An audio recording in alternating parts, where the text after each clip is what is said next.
ni un solo centavo de mi dinero vas a recibir. Y nada, me gritó Rebecca con una crueldad que me heló la sangre. Acabábamos de regresar del funeral de mi esposo Víctor, y mi hija ya había cambiado por completo. Sus ojos brillaban con una avaricia que jamás le había visto. Los 300 millones son míos ahora, mamá continuó, agitándome el testamento en la cara. Todo es mío. ¿Y tú? Tú no importas aquí.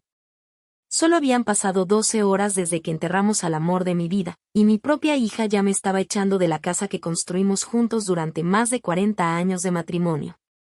Rebecca, por favor, susurré, todavía vestida de negro, con el maquillaje corrido por las lágrimas. Acabamos de enterrar a tu padre. ¿Cómo puedes ser tan cruel? Cruel, se rió con desprecio. ¿Sabes qué es cruel, mamá? Que todos estos años hayas vivido como una parásita del dinero de papá. Pero eso ya se acabó. Esta casa es mía. El dinero es mío. Y tú estorbas. El licenciado Artur carraspeó incómodo desde la esquina de la sala. Él había sido quien leyó el testamento esa mañana, confirmando que Víctor había dejado toda su fortuna a nuestra única hija. Pero en sus ojos noté que había algo más. Tienes 24 horas para largarte, declaró Rebecca, paseándose por la sala como una conquistadora. Y ni se te ocurra volver a molestarme.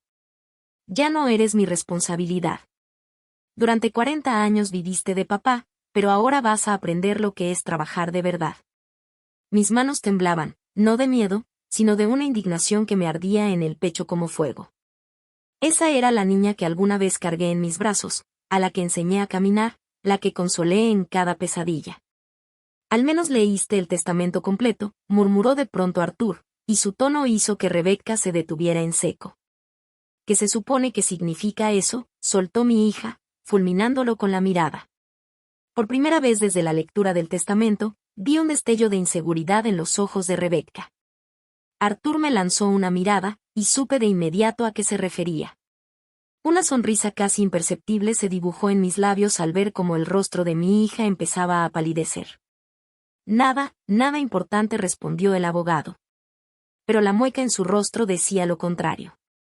Supongo que tarde o temprano te enterarás. Rebecca se me vino encima. No me importa lo que diga ese papel. El dinero es mío. Esta casa es mía. Y tú te vas ahorita mismo. Me empujó hacia la puerta con tanta fuerza que casi pierdo el equilibrio. ¿Y sabes qué más? No quiero verte en el funeral de nadie más. A partir de hoy, estás muerta para mí. El portazo retumbó en la casa como un disparo. Me quedé parada en el patio bajo la llovizna que apenas comenzaba a caer. Observé la casa donde había sido feliz por 4 décadas, las ventanas que habíamos elegido juntos, el jardín que plantamos, los recuerdos que ahora se deshacían como cenizas. Caminé despacio hacia mi coche, cada paso me pesaba como si llevara piedras en los zapatos. Mi vestido negro se empapaba, pero no me importaba. El frío de la lluvia no era nada comparado con el hielo que sentía en el corazón. Artur corrió detrás de mí. Señora Marta, por favor, espere, me llamó, acercándose con una carpeta bajo el brazo. Necesito hablar con usted. Es importante. Lo miré a los ojos y encontré algo que me tranquilizó: complicidad, conocimiento. La misma expresión que había visto en el rostro de Víctor cuando escondía un as bajo la manga. ¿Esto es sobre lo que creo que es?, pregunté en voz baja. Él asintió con gravedad. Su esposo fue más astuto de lo que Rebecca podría imaginar. Y usted tiene que saber toda la verdad antes de que sea demasiado tarde. Subí al coche junto a Artur y, mientras nos alejábamos de la casa, alcancé a ver a Rebecca espiando desde la ventana principal de la sala. Su expresión había cambiado. Ya no era triunfante, ahora estaba preocupada, porque no tenía idea de lo que yo estaba a punto de descubrir. Artur me llevó a su despacho en silencio. Durante el trayecto, mi mente oscilaba entre la incredulidad y una rabia sorda que crecía en mi pecho como un incendio descontrolado. 40 años.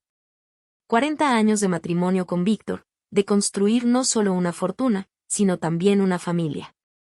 Y ahora mi propia hija me había echado como si fuera una extraña. por favor, siéntese, Marta me dijo Artur en cuanto llegamos a su oficina. Sus ojos reflejaban una mezcla de compasión y algo más, algo que parecía esperanza. Me dejé caer en la silla de piel frente a su escritorio, el mismo lugar donde años atrás Víctor y yo habíamos firmado nuestros testamentos. Las paredes estaban cubiertas de diplomas y fotos de la familia de Artur, recordándome todo lo que yo acababa de perder. Marta, hay algo que Rebecca no sabe, empezó, abriendo la carpeta que había traído del coche. Su esposo fue un hombre extraordinariamente precavido, y conocía muy bien el carácter de su hija. Saqué un pañuelo de mi bolso y me sequé las lágrimas que no dejaban de correr. Artur, por favor. Ya perdí a mi esposo. Ahora he perdido a mi hija. No me des falsas esperanzas. Esto no es una ilusión, Marta me respondió con firmeza. Es un hecho legal. Extendió varios documentos sobre el escritorio. ¿Recuerda cuando Víctor insistió en que nos reuniéramos a solas hace 6 meses, sin Rebecca? Asentí despacio. Víctor había sido muy específico con esa reunión. Dijo que tenía asuntos privados que solo nos concernían como matrimonio. Ese día, continuó Artur, su esposo preparó un anexo a su testamento. Una cláusula muy particular que solo se activaría bajo ciertas circunstancias. Artur señaló un párrafo en uno de los documentos.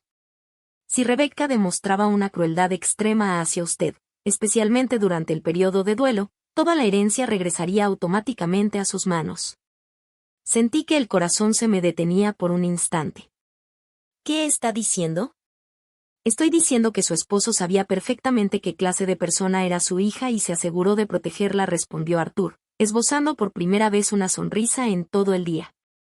Los 300 millones, la casa, las propiedades, las inversiones, todo vuelve a ser suyo.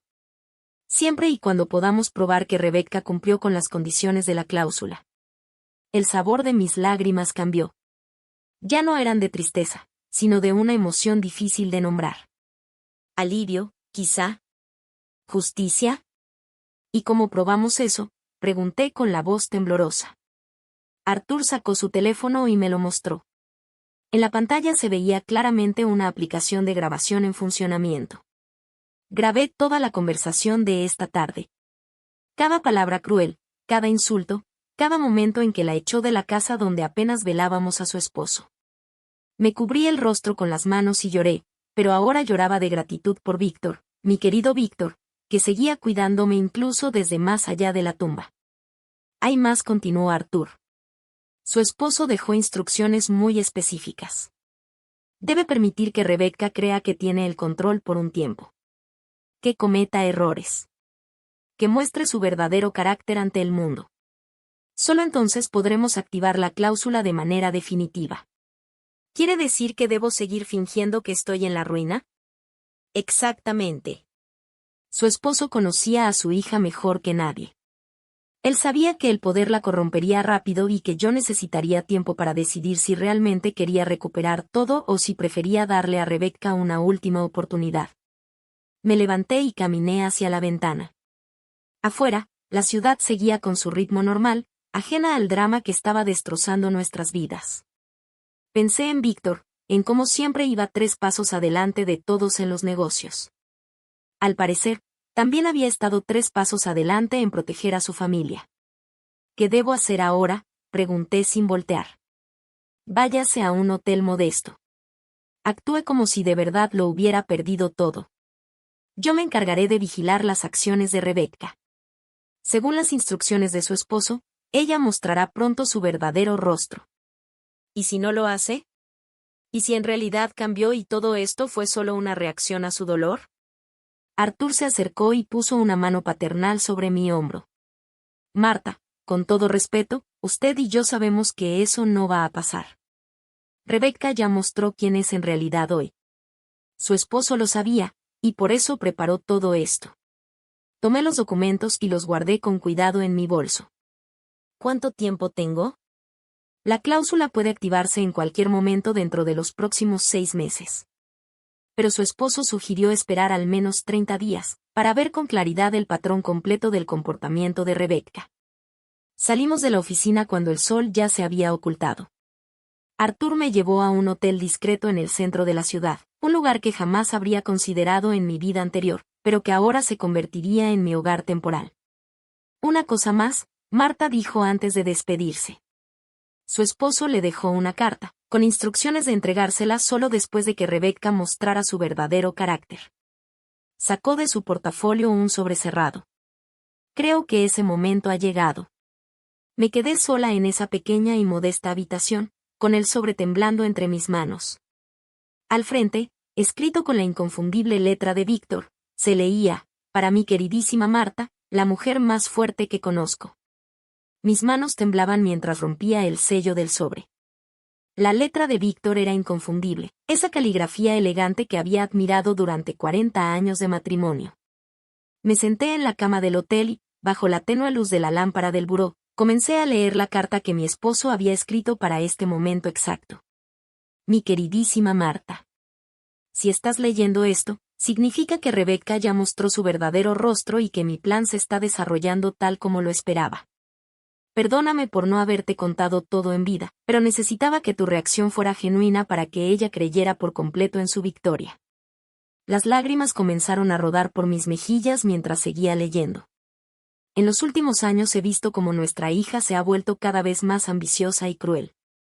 ¿Recuerdas cuando despidió al señor Rossi, nuestro jardinero, solo porque pidió un pequeño aumento después de 20 años de servicio fiel?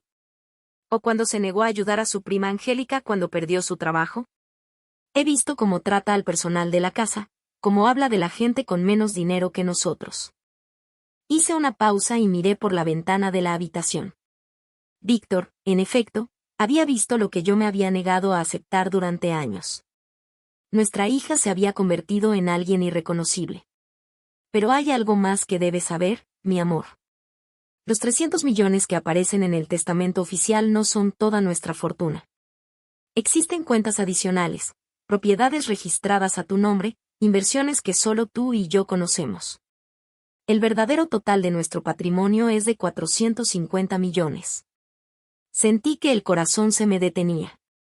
450 millones. Víctor había sido todavía más astuto de lo que jamás imaginé. Las cuentas adicionales están en el First National Bank, sucursal del centro, bajo tu apellido de soltera, Marta Celestina Vázquez. La contraseña es la fecha de nuestro primer beso, 15 de mayo de 1985. Arthur tiene todos los documentos necesarios, pero solo te los entregará cuando estés lista para asumir el control absoluto. Seguí leyendo, y cada línea me revelaba hasta qué punto Víctor había planeado esta situación. Tu tarea ahora es observar. Deja que Rebecca crea que lo tiene todo y verás cómo el poder absoluto corrompe absolutamente. Gastará, desperdiciará y mostrará su verdadero carácter ante el mundo. Cuando llegue el momento de revelarte como la verdadera heredera, ella ya habrá aprendido el valor de la humildad de la manera más dura posible. Pero recuerda, mi amor, la meta no es castigarla, sino salvarla. Nuestra hija ha perdido el rumbo, pero todavía tiene tiempo de encontrar su verdadero corazón. Solo a través de la pérdida podrá apreciar lo que realmente importa. La carta continuaba con instrucciones específicas. Víctor había preparado hasta el más mínimo detalle, contactos de amigos de absoluta confianza que me apoyarían durante este periodo de transición y un plan paso a paso para recuperar no solo mi fortuna, sino también esperaba él a nuestra hija. Confío en que tomarás las decisiones correctas en el momento adecuado.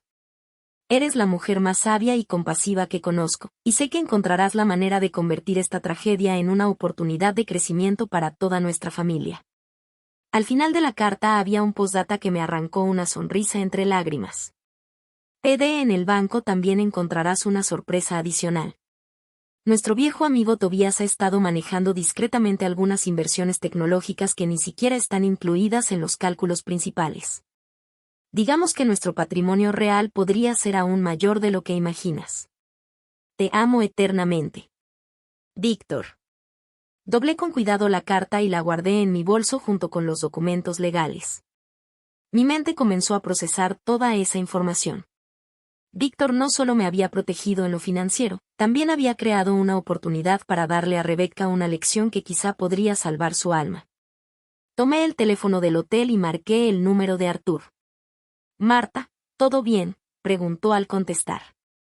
Leí la carta, respondí simplemente. Mañana quiero ir al banco. Necesito entender por completo la situación antes de decidir mis próximos pasos. Por supuesto.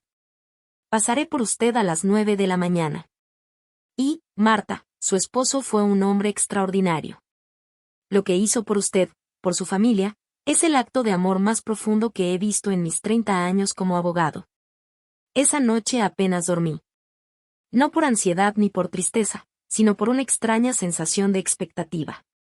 Por primera vez desde la muerte de Víctor, sentía que tenía un propósito claro.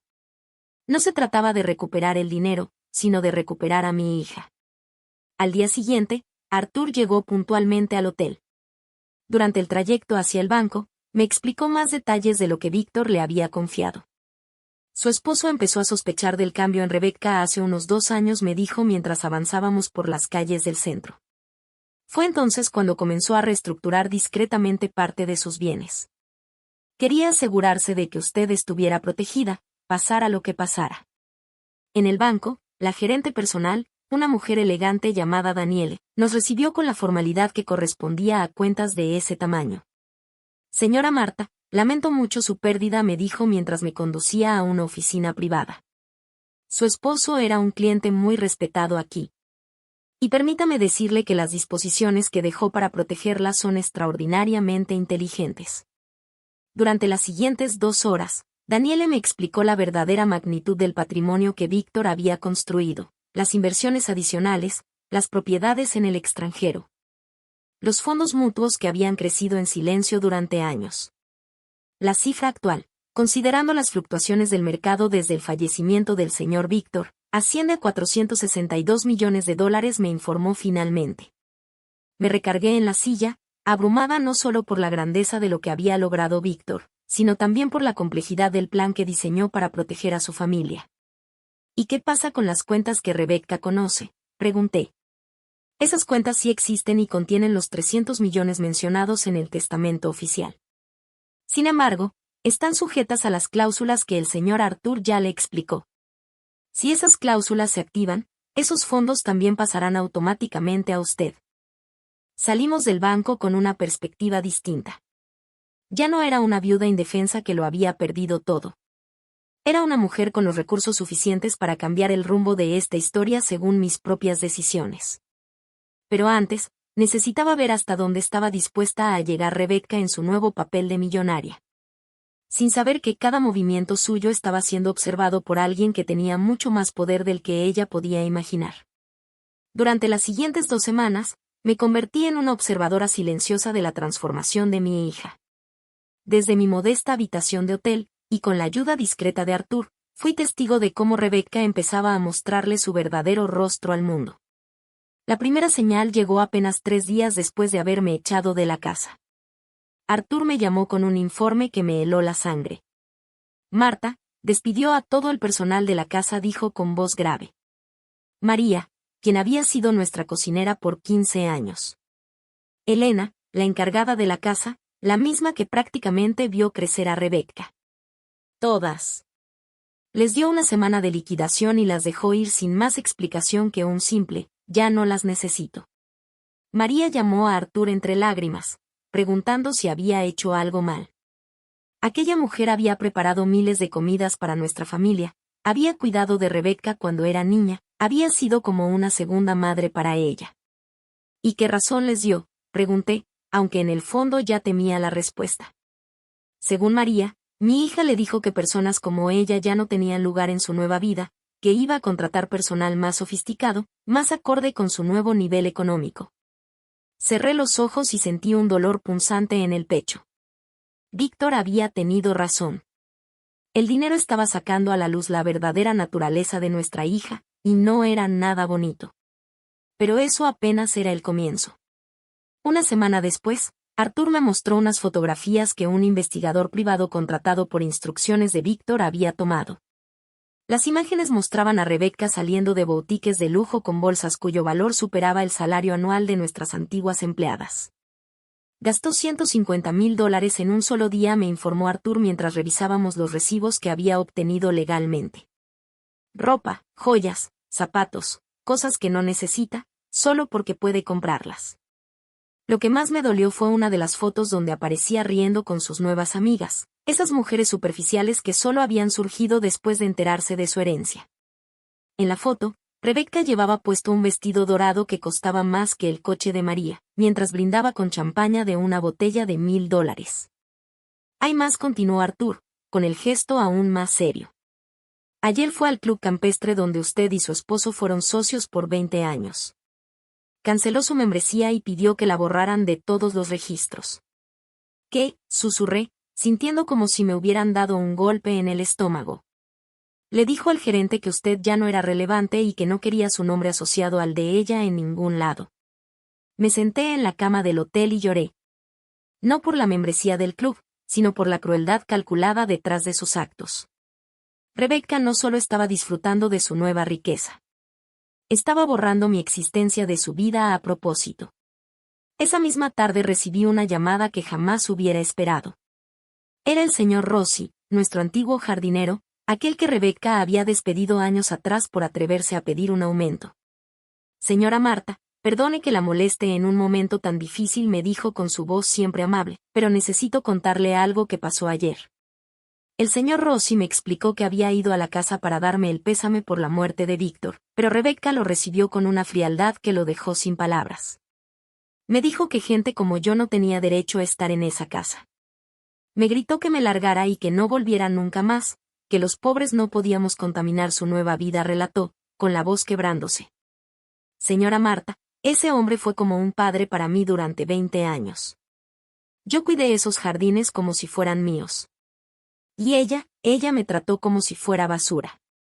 Después de colgar, me quedé en silencio por horas. Víctor lo había predicho con exactitud. Él había visto algo en Rebecca que yo me había negado a aceptar, una crueldad innata que el poder y el dinero estaban amplificando hasta convertirla en un monstruo. Al día siguiente, Arthur me trajo noticias todavía más inquietantes. Rebecca planea vender propiedades, dijo, mientras desplegaba varios documentos sobre la mesa de centro del hotel. La casa de la playa en los Hamptons donde pasaban los veranos. El penthouse en el centro que tu esposo compró para cuando Rebecca entrara a la universidad. Incluso está considerando vender el edificio de oficinas donde Víctor construyó su imperio. ¿Por qué querría vender todo eso?, pregunté, aunque en el fondo ya sospechaba la respuesta. Según el corredor de bienes raíces, quiere liquidez inmediata para inversiones más emocionantes. Al parecer, algunos nuevos amigos la han convencido de meter dinero en negocios que prometen ganancias rápidas. Durante los días siguientes, observé desde las sombras cómo Rebecca seguía destruyendo, paso a paso, todo lo que Víctor y yo habíamos construido. No solo la riqueza material, sino también las relaciones, los valores y el legado de respeto que nuestra familia había sostenido por décadas. La gota que derramó el vaso llegó exactamente 3 semanas después de que me corriera de la casa.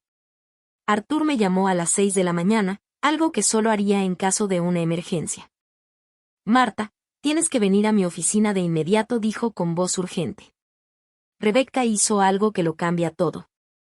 1 hora más tarde, estaba sentada en el escritorio de Arthur mirando un video en su computadora que me dejó sin aliento.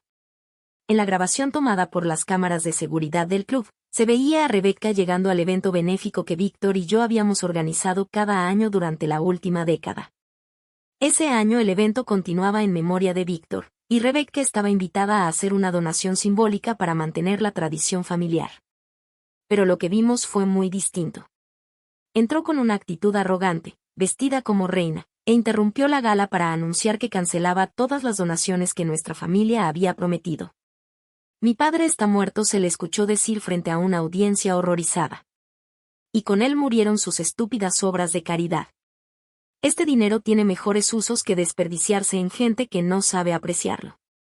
Las caras de asombro y disgusto en el video eran evidentes. Eran personas que habían conocido y respetado a Víctor por décadas, que habían visto crecer a Rebecca, que habían confiado en nuestra familia. Pero hay más, dijo Arthur, cambiando a otra grabación. Esto pasó después, en el estacionamiento. En esa segunda toma, vimos a Rebecca siendo confrontada por Henry, un viejo amigo de Víctor que dirigía una de las fundaciones beneficiadas por nuestras donaciones. Rebecca, Tu padre estaría avergonzado, le decía Henry con una tristeza visible. Esas donaciones ayudan a cientos de familias necesitadas. ¿Cómo puedes ser tan cruel? La respuesta de Rebecca me partió el alma. Mi padre era un tonto sentimental. Yo soy más lista que él. El dinero se hizo para disfrutarlo, no para regalarlo a fracasados que no saben trabajar. Arthur detuvo el video y me miró directamente a los ojos. Marta, creo que ha llegado el momento de activar las cláusulas del testamento. Tu hija ya cruzó todas las líneas posibles.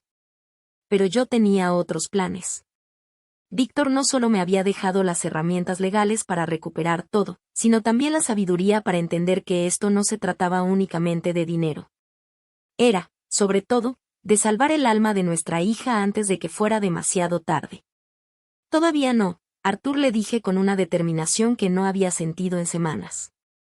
Primero voy a darle la oportunidad de enfrentar las consecuencias de sus propias acciones. No tuve que esperar mucho para ver cómo el universo empezaba a cobrarle a Rebecca su crueldad. Las consecuencias llegaron exactamente un mes después de que me corriera de la casa, y vinieron en la forma que menos esperaba, sus propios amigos. Arthur me llamó una mañana con una noticia que, aunque me dio una amarga satisfacción, también despertó en mí una punzada de preocupación maternal. Marta, los nuevos socios de inversión de Rebecca desaparecieron, dijo con tono grave. Se llevaron $50 millones.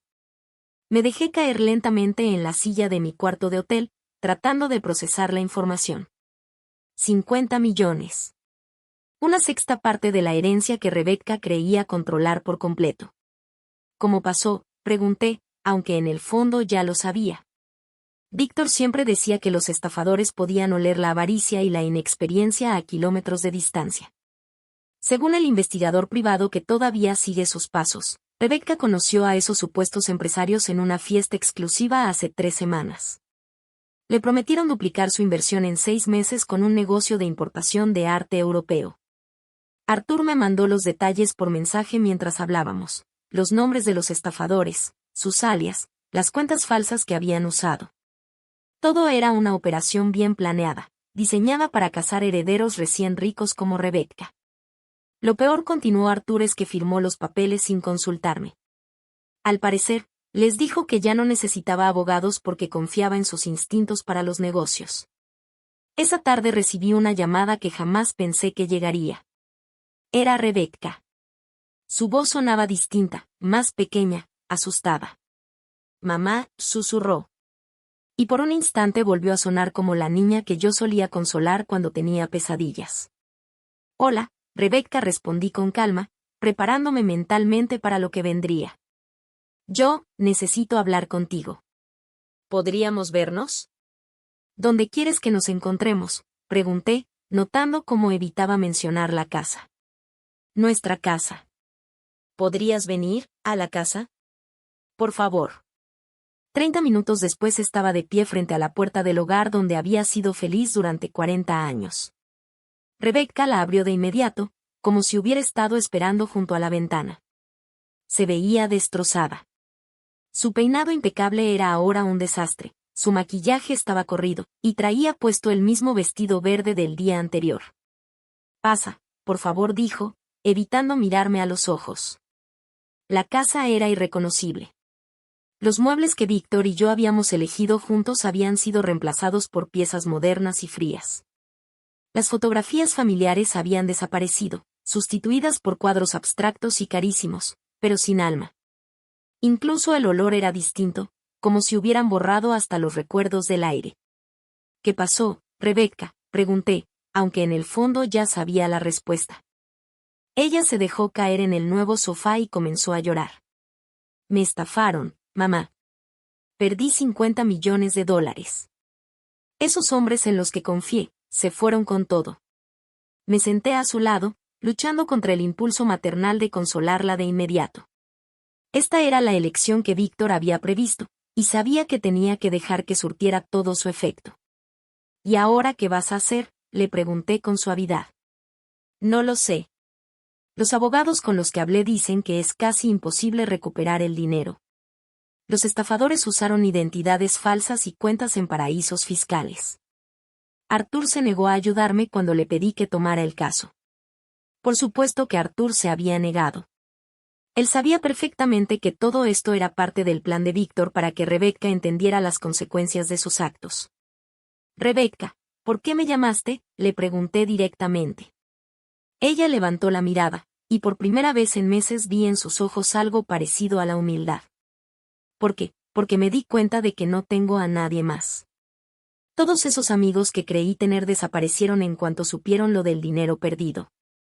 Y yo traté horrible a la gente que de verdad me quería. Las lágrimas le corrían con más fuerza. Especialmente a ti, mamá. Lo que te hice no tiene perdón. Te corrí de la casa justo después del funeral de papá, cuando más me necesitabas. Fui cruel. Fui horrible contigo. Era la primera vez en años que le escuchaba hacerse responsable de sus acciones. Pero yo sabía que todavía no habíamos llegado al fondo de esta lección. ¿Y qué esperas que haga yo ahora?, le pregunté. No lo se admitió entre sollozos. Sé que no merezco tu ayuda después de lo que te hice, pero ¿podrías quedarte? ¿Podrías ayudarme a encontrar la manera de salir de este desastre? Acepté quedarme esa noche, pero no en mi antigua recámara principal. Rebecca había convertido ese espacio en suyo, borrando hasta el último rastro de Víctor. En su lugar, dormí en la habitación de visitas, un recordatorio constante de cómo había cambiado mi lugar en esa casa. Durante los días siguientes, observé cómo Rebecca se enfrentaba, una y otra vez, a la dura realidad de sus decisiones. El dinero que quedaba seguía siendo una fortuna considerable, pero la pérdida la había asustado profundamente. Por primera vez en su vida entendió que el dinero no era infinito y que las malas decisiones tenían consecuencias reales. «Mamá, ¿crees que papá estaría decepcionado de mí?», me preguntó una noche mientras cenábamos en silencio. La pregunta me partió el corazón, porque sabía que Víctor había previsto exactamente esta situación.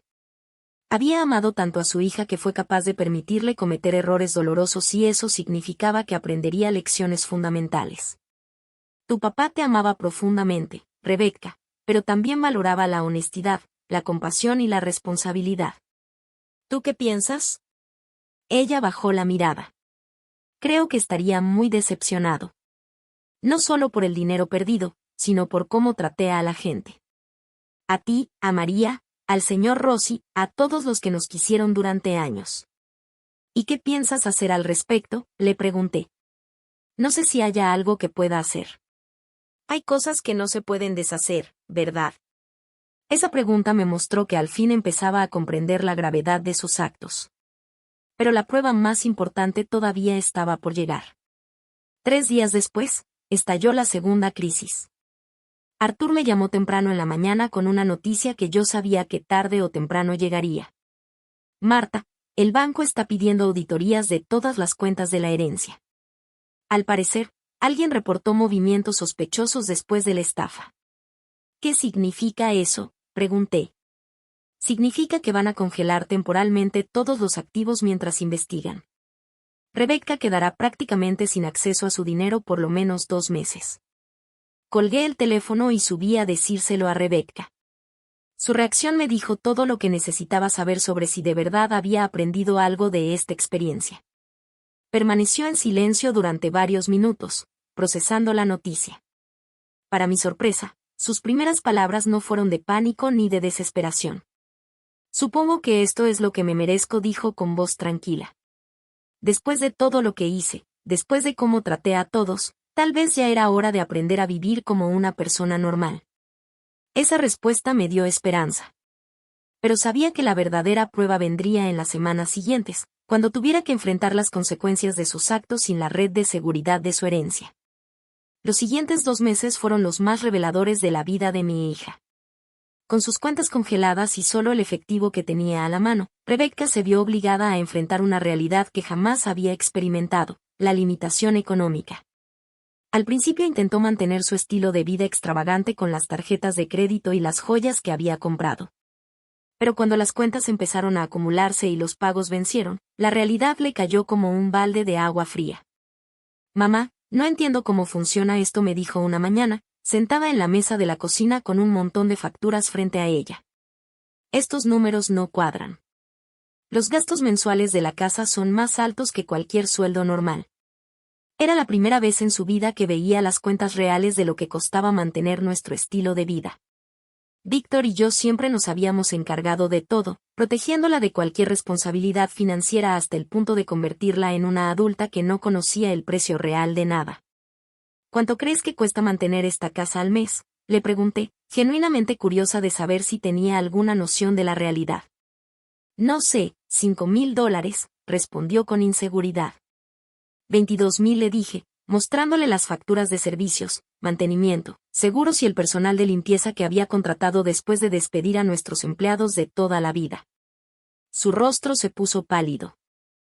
22,000 al mes, repitió incrédula. Y eso sin contar comida, gasolina ni gastos personales, solo para que la casa funcione.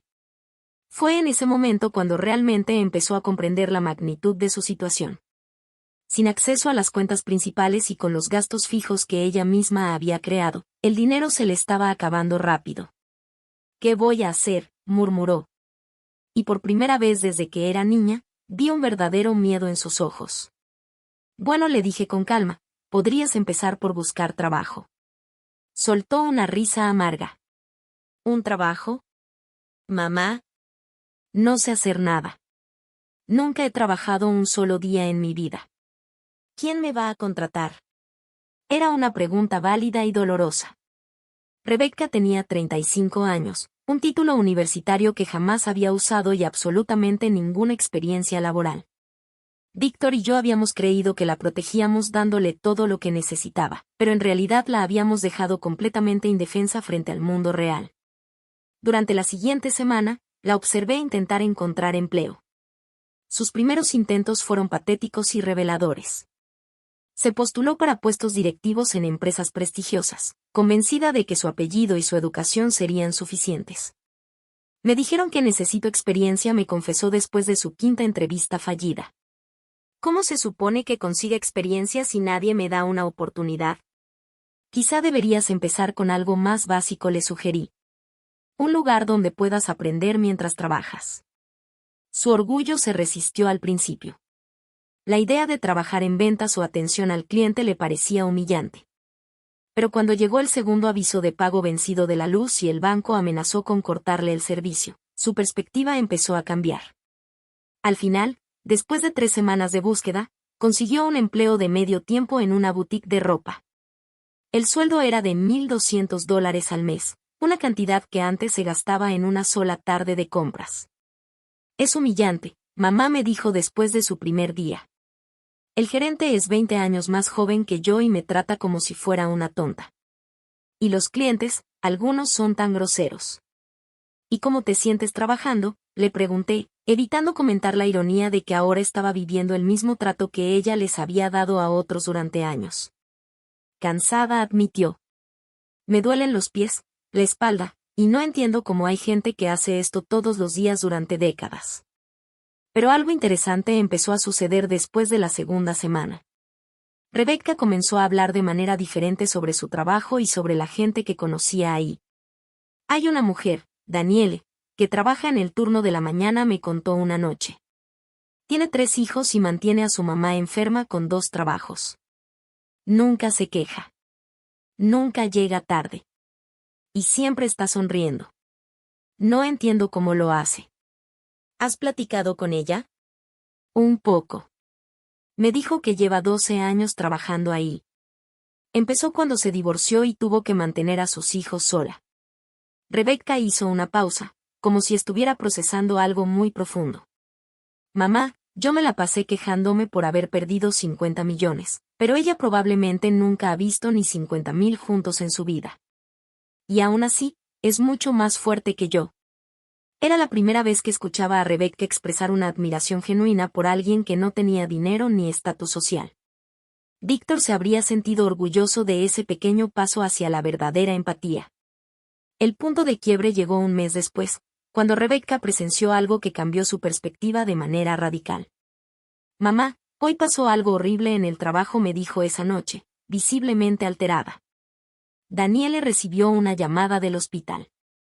Su hijo más pequeño tuvo un accidente y necesita una operación que cuesta $15,000. ¿Y qué pasó? Se derrumbó por completo. Nunca había visto a alguien tan desesperada. Me dijo que no tiene ese dinero, que ya gastó todos sus ahorros en las medicinas de su mamá, y que no sabe qué hacer. Rebecca guardó silencio durante varios minutos, y pude verla luchar internamente contra algo que no sabía si decir o hacer. Mamá dijo al fin, tengo joyas que valen más que esa operación. Tengo vestidos en mi closet que cuestan más que un salario anual, y ella tiene que escoger entre salvar a su hijo o darle de comer a su familia. ¿Y qué piensas hacer al respecto? Quiero ayudarla, respondió con determinación. Voy a vender algunas de mis joyas. Esa pulsera de diamantes que compré el mes pasado por $20,000, ni siquiera me gusta tanto. Puedo venderla y darle el dinero a Daniele. Esa noche, mientras Rebecca dormía, llamé a Arthur. ¿Cómo va el plan?, preguntó. Mejor de lo que Víctor hubiera podido imaginar, respondí. Creo que de verdad está cambiando. Por primera vez en años, vuelvo a verla como la muchacha compasiva que solía ser. ¿Es momento de revelarle la verdad? Todavía no. Falta una última prueba. Necesito saber si este cambio es permanente o solo producto de la desesperación. Al día siguiente, Rebecca cumplió su palabra, vendió la pulsera y entregó el dinero a Daniele. Cuando vi las lágrimas de gratitud en los ojos de esa mujer trabajadora, y la expresión de satisfacción genuina en el rostro de mi hija, supe que habíamos llegado a un punto crucial. Pero el universo tenía preparada una última lección para Rebecca, una que ni siquiera Víctor había previsto. Esa misma semana llegó una carta por correo que cambiaría todo de nuevo. Provenía de otro abogado, representante de la herencia de un tío lejano de Víctor que había fallecido recientemente. Señora Rebecca, decía la carta al leerla en voz alta, lamentamos informarle que el señor Tobías Vázquez falleció el mes pasado y la ha nombrado a usted como su única heredera. Su patrimonio está valuado en aproximadamente $75 millones. Rebecca dejó caer la carta y me miró con los ojos muy abiertos. 75 millones más, susurró. Después de todo lo que he pasado, después de todo lo que aprendí, el dinero simplemente regresa. Esa era la prueba final. ¿Qué haría Rebecca con una nueva fortuna después de haber probado la pobreza relativa y haber descubierto la compasión? La carta sobre la herencia de Tobías era real, pero había un detalle que Rebecca desconocía. Yo tenía poder de veto sobre esa herencia, de acuerdo con un acuerdo familiar que Víctor había establecido años atrás. Tobías había sido su hermano menor, un hombre solitario que siempre respetó el criterio de Víctor sobre los asuntos de la familia. Decidí no revelarle ese detalle de inmediato. Quería ver cómo reaccionaba ante la posibilidad de recuperar una fortuna después de haber tocado fondo. Su primera reacción fue reveladora. No lo puedo creer, murmuró, leyendo la carta por quinta vez. Justo cuando pensé que lo había perdido todo, cuando apenas estaba aprendiendo a vivir de otra manera, aparece esto. ¿Cómo te hace sentir?, pregunté, observando con atención su expresión. Confundida, admitió. Hace 2 meses esto hubiera sido la respuesta a todos mis problemas. Habría corrido enseguida a reclamar el dinero y regresado a mi antigua vida. Pero ahora, hizo una pausa, ahora no estoy tan segura de querer volver a esa vida. Se sentó en el sofá y miró por la ventana hacia el jardín que el señor Rossi había cuidado con tanto cariño durante años. Mamá, ¿sabes qué descubrí trabajando en esa tienda? Dime. Descubrí que soy capaz de cosas que nunca imaginé. Que puedo trabajar 8 horas seguidas. Que puedo resolver problemas. Que puedo ayudar a la gente. Y que, por primera vez en mi vida, cuando alguien me da las gracias, sé que de verdad me lo gané. Sus palabras me llenaron de una esperanza que no había sentido en meses. Esa era la Rebecca que Víctor y yo siempre habíamos esperado ver algún día. Pero también sabía que 75 millones podían ayudar a muchísima gente. Ella continuó. Podría ayudar a Daniele, a María, al señor Rossi, a todas las personas que traté tan mal cuando pensaba que el dinero me hacía superior a ellas. Esa noche, Rebecca hizo algo que me dejó completamente sorprendida. En lugar de celebrar o de hacer planes para reclamar de inmediato la herencia, se sentó en la mesa de la cocina con un cuaderno y empezó a escribir. ¿Qué haces?, le pregunté. Estoy haciendo una lista, respondió sin levantar la vista. Una lista de todas las personas a las que lastimé, de todo lo que hice mal y de cómo podría usar este dinero para enmendarlo. Durante las siguientes 2 horas la vi anotar nombres, cantidades y planes detallados. En la lista estaban Daniele y su hijo, por supuesto, pero también María, el señor Rossi, las fundaciones a las que les había quitado apoyo e incluso los empleados de la boutique que trabajaban por el salario mínimo.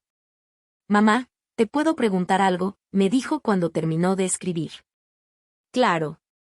¿Crees que papá me hubiera perdonado todo lo que hice? Esa pregunta me partió el corazón, porque sabía que Víctor había planeado justamente este momento de autodescubrimiento y arrepentimiento. Tu papá te amaba incondicionalmente, Rebecca. Pero más que tu perdón, lo que él quería era que encontraras el camino para convertirte en la persona que siempre supo que podías ser. ¿Y crees que lo estoy encontrando? Antes de que pudiera responder, sonó el teléfono. Era Artur, y su voz sonaba urgente. Martia, necesito hablar contigo y con Rebecca de inmediato. Surgió algo importante con respecto a la herencia de Tobías. ¿Qué tipo de asunto? Prefiero explicarlo en persona. ¿Pueden venir mañana temprano a mi oficina? Esa noche casi no dormí. Sabía que Artur probablemente quería hablar de mi poder de veto sobre la herencia de Tobías y que había llegado el momento de tomar una decisión crucial sobre el futuro de Rebecca. Al día siguiente, llegamos temprano a la oficina de Artur. Rebecca llevaba puesto el uniforme de la boutique, pues tenía que ir a trabajar después de la reunión. Verla vestida con tanta sencillez, usando zapatos cómodos en lugar de tacones de diseñador, me recordó cuánto había cambiado en estos últimos meses. Por favor, siéntense, dijo Artur con expresión seria. Rebecca, hay algo sobre la herencia de tu tío Tobías que necesitas saber. Rebecca se inclinó hacia adelante, atenta. Tu tío Tobías era un hombre muy sabio y estaba bien enterado de la situación que se dio después de la muerte de tu padre. Antes de morir, estableció una condición muy específica para su herencia. ¿Qué tipo de condición?, preguntó Rebecca, y pude escuchar la ansiedad en su voz. Artur abrió una carpeta y sacó un documento. La herencia solo puede reclamarse si tu madre, Marta, certifica por escrito que has demostrado un cambio fundamental en tu carácter y que estás preparada para manejar de manera responsable una fortuna de ese tamaño. El silencio llenó la oficina como un peso denso. Rebecca volteó hacia mí lentamente, y en sus ojos vi una mezcla de comprensión, sorpresa y algo que parecía alivio. ¿Tú sabías esto?, preguntó con voz suave. Me enteré anoche cuando Artur me llamó, mentí. No era el momento de revelar que lo había sabido desde siempre. ¿Y qué piensas?, dijo con un leve temblor en la voz. ¿Crees que he cambiado lo suficiente como para merecer esa responsabilidad? Esa era la pregunta que había esperado por meses. La pregunta que no solo definiría el futuro financiero de Rebecca, sino también el tipo de persona en la que se convertiría el resto de su vida. Antes de responderte, dije despacio, quiero hacerte una pregunta yo. Si decidiera que aún no estás lista, si perdieras esta herencia para siempre, ¿cómo te sentirías? Rebecca reflexionó varios segundos antes de responder. Hace 2 meses me habría desesperado. Te habría rogado, habría prometido lo que fuera, habría hecho un escándalo. Se detuvo y me miró directo a los ojos. Pero ahora creo que estaría bien. He aprendido que puedo sobrevivir sin millones de dólares. He aprendido que puedo trabajar, que puedo aportar, que puedo ser útil incluso sin una fortuna familiar. ¿Y si yo te dijera que si estás lista, qué harías con 75 millones? Pregunté. Sin dudarlo, Rebecca sacó el cuaderno en el que había estado escribiendo la noche anterior. Primero repararía todo el daño que hice. Compensaría a las personas que lastimé, devolvería las donaciones que cancelé y me aseguraría de que nadie más sufra por mi egoísmo pasado. Su voz se volvió más firme mientras hablaba. Después usaría el dinero para crear oportunidades reales, becas educativas, programas de capacitación laboral, apoyos para madres solteras como Daniele. ¿Y para ti?, pregunté. ¿Qué quedaría para tu vida personal? Lo suficiente para vivir cómoda, pero no con lujos. Ya no necesito demostrar mi valor con lo que compro o en donde vivo. Sonrió con una calidez que no le veía desde hacía años. Mamá, Estos meses me enseñaron que la verdadera riqueza no está en una cuenta bancaria. Está en las relaciones que construyes, en la diferencia que haces en la vida de los demás, en poder mirarte al espejo y respetar a la persona que ves ahí. Arthur y yo nos miramos. Era evidente que Rebecca había superado la última prueba. Pero aún quedaba una revelación más, una que cambiaría todo lo que ella creía saber sobre los últimos meses de su vida. Rebecca, dije, tomando aire antes de continuar, hay algo más que necesitas saber. Algo que tu padre planeó desde el momento en que comenzó a preocuparse por tu carácter. Ella me miró con curiosidad, aunque en sus ojos noté un destello de temor. Arthur, por favor muéstrale los documentos reales, le pedí al abogado. Arthur abrió otra carpeta, mucho más gruesa que la anterior, y esparció varios documentos sobre el escritorio. Rebecca los miró sin comprender de inmediato qué estaba viendo. Estos son los documentos del verdadero testamento de tu padre, empecé con voz serena. El que él preparó sabiendo exactamente cómo reaccionarías al creer que habías heredado todo. El verdadero testamento, susurró Rebecca, poniéndose pálida. Tu padre nunca te dejó los 300 millones, Rebecca. Todo lo que ha pasado en estos meses, todo lo que viviste, fue parte de un plan cuidadosamente diseñado para salvarte de ti misma. Entonces le expliqué todo lo que se había ocultado durante meses, la cláusula que devolvía la herencia a mí si ella mostraba crueldad. La existencia de cuentas adicionales bajo mi control y la realidad de que yo nunca había perdido mi posición como heredera principal. Yo sabía lo que estaba pasando desde el principio, continué, observando cómo sus ojos se llenaban de lágrimas de comprensión. Solo quería que aprendieras. ¿Quieres decir? Su voz se quebró. Quiero decir que tu padre te amaba tanto, que estuvo dispuesto a hacerte creer que habías perdido su cariño con tal de salvarte. Y yo estuve dispuesta a dejar que me corrieras de la casa, a que me trataras con crueldad, a que me despreciaras, porque sabía que era la única forma en que descubrirías quién querías ser en realidad. Rebecca se derrumbó por completo. No era el llanto desesperado de alguien que había perdido dinero, sino el sollozo profundo de quien, por fin, entendía la magnitud del amor que había recibido sin darse cuenta. Papá sabía que me iba a convertir en un monstruo, y aún así encontró la manera de salvarme.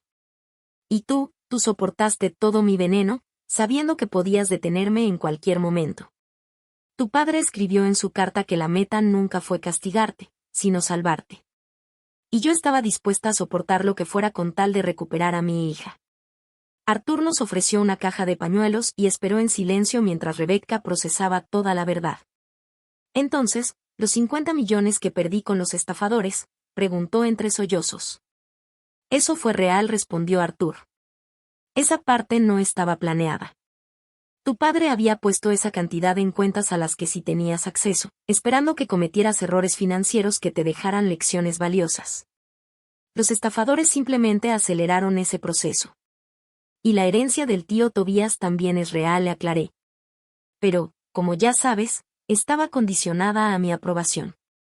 Tu tío fue parte del plan de tu padre desde el principio. Rebecca guardó silencio varios minutos, procesando todo lo que acababa de descubrir. Finalmente, me miró con una expresión que mezclaba dolor, gratitud y algo que parecía asombro. Puedes perdonarme, mamá, susurró. No solo por estos meses, sino por todos esos años de egoísmo, de crueldad y de no valorar nada de lo que tú y papá hicieron por mí. Ya te perdoné, Rebecca. Te perdoné desde el primer día, porque siempre supe que la hija que eduqué seguía ahí, escondida bajo toda esa amargura y avaricia.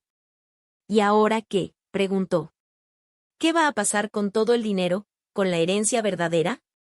Saqué un documento que había preparado la noche anterior con ayuda de Arthur.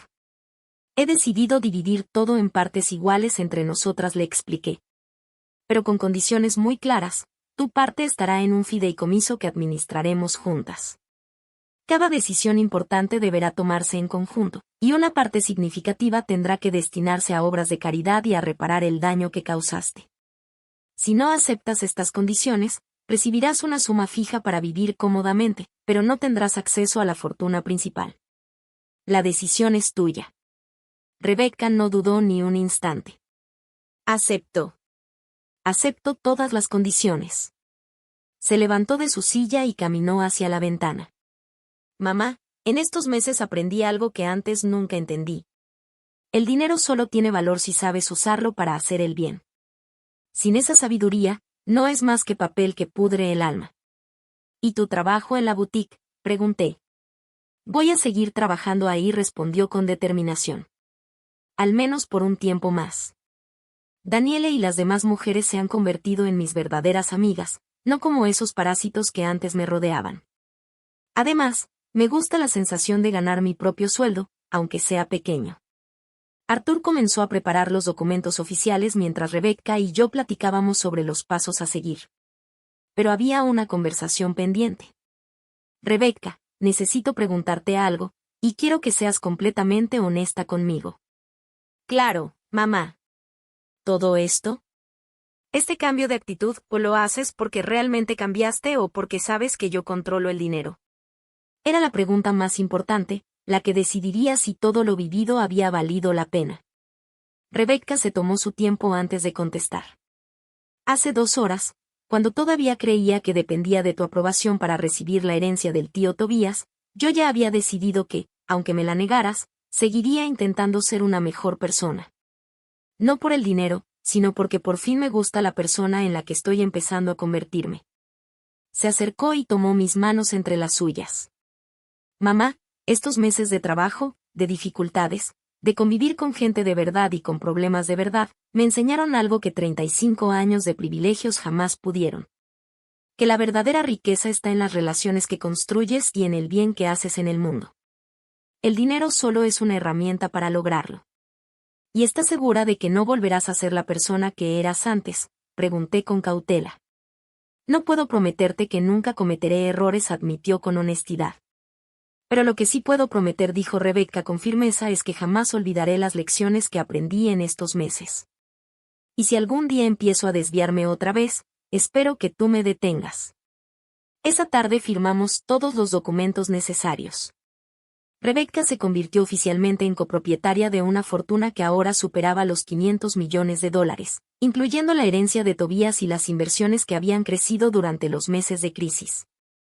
Pero más importante que cualquier cantidad de dinero, era lo que habíamos recuperado, nuestra relación de madre e hija, y la oportunidad de usar nuestra riqueza para hacer una verdadera diferencia en el mundo.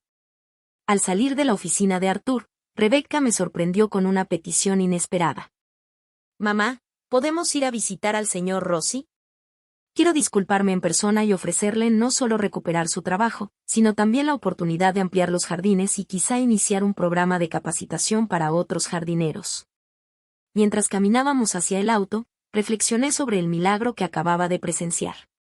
Víctor había tenido razón desde el principio. A veces, para salvar a alguien que amas, tienes que permitir que toque fondo, que aprenda de sus errores, que descubra por sí mismo el valor de lo verdaderamente importante.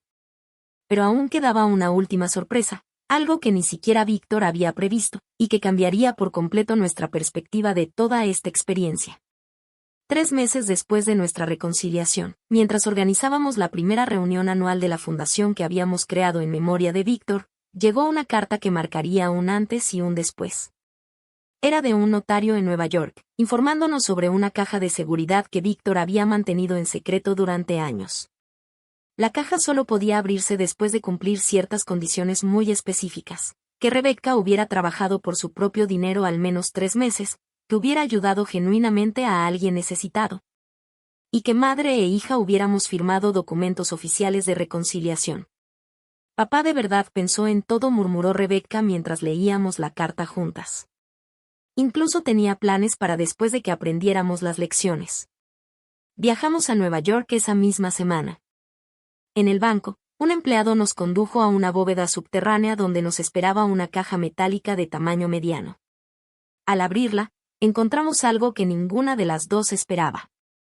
Además de algunos documentos financieros adicionales, había una colección de cartas, todas escritas por Víctor durante los últimos 2 años de su vida. Eran cartas fechadas y numeradas, dirigidas a momentos específicos en el proceso de sanación de nuestra familia. La primera carta estaba marcada, para cuando Rebecca haya aprendido el valor del trabajo.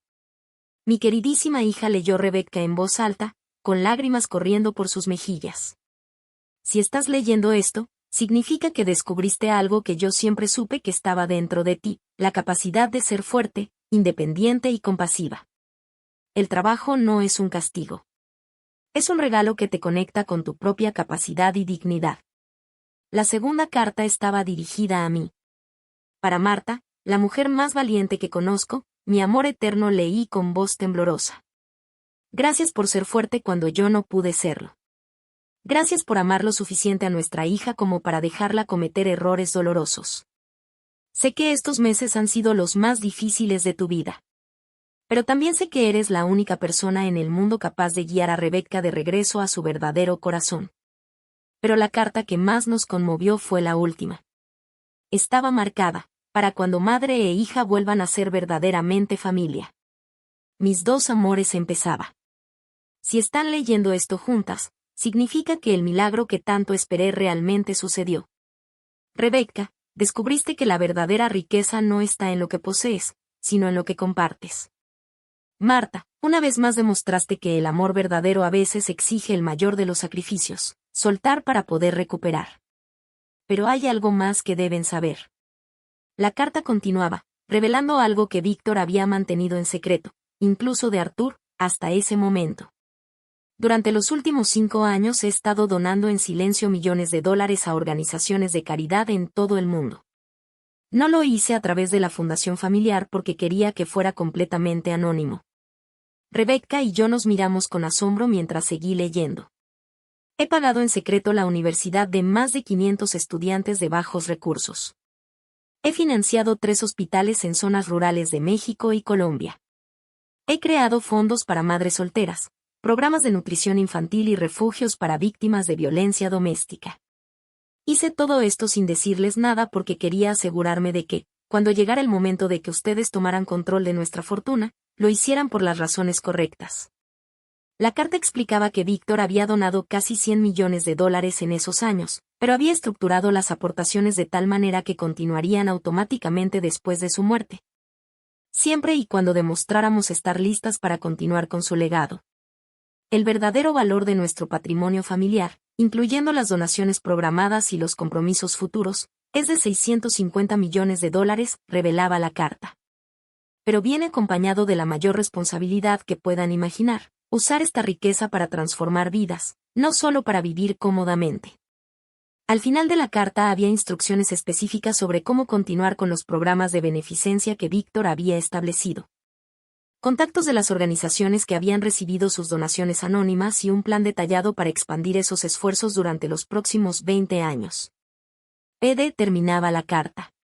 En esta caja también encontrarán las escrituras de una casa en cada uno de los lugares donde hemos ayudado, México, Colombia y 3 ciudades en Estados Unidos. No son para que las usen como casas de vacaciones, sino como centros de operación para supervisar personalmente el impacto de sus donaciones. Quiero que conozcas a las familias a las que estás ayudando, que veas de primera mano cómo tus decisiones cambian vidas reales. Rebecca y yo nos quedamos en silencio durante varios minutos, abrumadas por la magnitud de lo que Víctor había estado haciendo en secreto y por la responsabilidad que ahora recaía sobre nosotras. Mamá, dijo finalmente Rebecca, ¿te das cuenta de lo que esto significa? Significa que tu papá no solo nos estaba enseñando sobre dinero y carácter, le respondí. Nos estaba preparando para ser guardianas de un legado que va mucho más allá de nuestra familia. En las semanas siguientes comenzamos a contactar a las organizaciones que Víctor había estado apoyando en secreto. Cada conversación revelaba nuevas dimensiones de su generosidad silenciosa. Directores de orfanatos que no sabían cómo agradecer al ángel anónimo que había salvado sus instituciones. Madres que habían podido alimentar a sus hijos gracias a los programas que él financiaba. Estudiantes que se habían graduado de la universidad sin saber quién había pagado su educación. Es abrumador, me confesó Rebecca una noche mientras revisábamos los informes de impacto de las donaciones. Papá ayudó a miles de personas sin esperar jamás reconocimiento ni agradecimiento. ¿Cómo podemos estar a la altura de ese ejemplo? No tenemos que estar a la altura de inmediato, le respondí. Solo tenemos que empezar, paso a paso, una familia a la vez.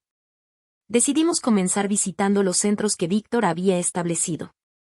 Nuestro primer viaje fue a un hospital en una zona rural de Colombia que él había financiado por completo. Ver a los doctores salvar vidas con el equipo que nuestro dinero había proporcionado y conocer a las familias que recibían atención gratuita fue una experiencia que cambió fundamentalmente nuestra perspectiva sobre lo que significa ser rico. Esto es lo que papá quería que entendiéramos, dije, mientras observábamos la dedicación y el impacto de su legado. Mamá, me dijo Rebeca mientras sostenía a un bebé que había nacido sano gracias a una incubadora que habíamos donado. El dinero no es un premio que ganamos. Es una herramienta que se nos confió para hacer la obra de Dios en la tierra. Un año después de nuestra reconciliación, establecimos oficialmente la Fundación Víctor Vázquez, con Rebeca como directora ejecutiva y yo como presidenta del consejo. Rebeca había dejado su trabajo en la boutique, pero había mantenido sus amistades con Daniele y las demás mujeres que había conocido allí. De hecho, varias de ellas ahora trabajaban en nuestra fundación, usando sus experiencias de vida para identificar y ayudar a familias necesitadas. ¿Sabes cuál es la parte más extraña de todo esto?, me preguntó Rebeca durante la inauguración de nuestro 10º programa de becas educativas. ¿Cuál? Que ahora soy más feliz, dijo, trabajando 14 horas al día para ayudar a otros, que cuando podía comprar todo lo que quería. Papá tenía razón. La verdadera felicidad viene de saber que tu vida tiene un propósito más grande que tú misma. Esa noche, mientras revisábamos las solicitudes para nuestro nuevo programa de microcréditos para madres solteras, reflexioné sobre el extraordinario camino que habíamos recorrido. Víctor había orquestado no solo la salvación del alma de su hija, sino la transformación completa de nuestra familia en algo mucho más poderoso y significativo de lo que jamás habíamos sido. Mamá, dijo Rebeca mientras sellábamos la aprobación de 50 nuevos préstamos, ¿crees que papá estaría orgulloso de nosotras? Miré a mi hija, que había pasado de ser una mujer egoísta y cruel a una mujer dedicada a cambiar el mundo, una familia a la vez. Pensé en Víctor y en su plan increíblemente complejo para salvarnos a todas. En su fe de que el amor y la sabiduría podían triunfar sobre la codicia y el egoísmo. Creo que tu padre sabía exactamente en lo que nos convertiríamos, respondí. Y creo que ahora mismo, donde sea que esté, está sonriendo porque su plan no solo funcionó, sino que superó incluso sus expectativas más optimistas. Rebeca sonrió y siguió trabajando. Afuera, la ciudad dormía, ajena al hecho de que en esta modesta oficina, 2 mujeres trabajaban hasta tarde, planeando cómo usar una fortuna para cambiar el mundo. Él no la salvó con dinero. La salvó enseñándole a salvarse a sí misma. Y en el proceso, descubrimos que la verdadera fortuna nunca había sido nuestra riqueza financiera, sino la infinita capacidad del corazón humano para transformar el dolor en compasión, el egoísmo en generosidad y la pérdida en propósito. Y Víctor, mi querido Víctor, había sabido esto desde siempre.